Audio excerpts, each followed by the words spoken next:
एक छोटा सा गांव था जिसके बीचों बीच एक बहुत पुराना कुआं था। उस कुएं को लोग अंधा कुआं कहते थे क्योंकि उसमें झांकने पर सिर्फ काली गहराई दिखाई देती थी। कोई नहीं जानता था कि वो कितना गहरा है।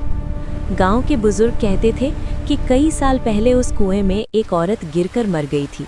तब से उसकी आत्मा चुड़ैल बनकर उसी कुएं में रहती है।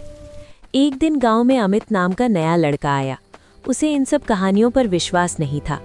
उसके दोस्त रवि ने उसे उस अंधे कुएं की कहानी सुनाई। अमित हंस पड़ा।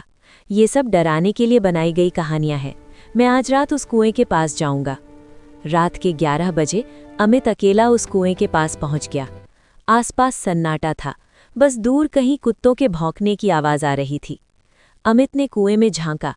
अंदर सिर्फ घना अंधेरा था। तभी उसे लगा कि कुएं के अंदर से कोई धीमी सी फुसफुसाहट आ रही है। नीचे आओ, मेरे पास आओ। अमित चौंक गया। उसने दोबारा ध्यान से सुना। मैं अकेली हूँ, मुझे बाहर निकालो। अमित को लगा शायद कोई सच में कुएं में गिर गया है।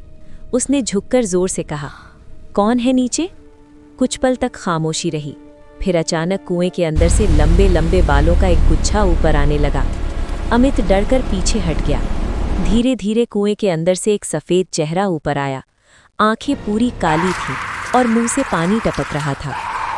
तुम मुझे बाहर निकालोगे ना? उसने मुस्कुराते हुए कहा। अमित चीखते हुए भागने लगा, लेकिन उसे लगा जैसे कोई उसके पीछे पीछे चल रहा है। उसने पीछे मुड़कर देखा। वो चुड़ैल अब जमीन पर खड़ी थी और उसके पैर उल्टे थे।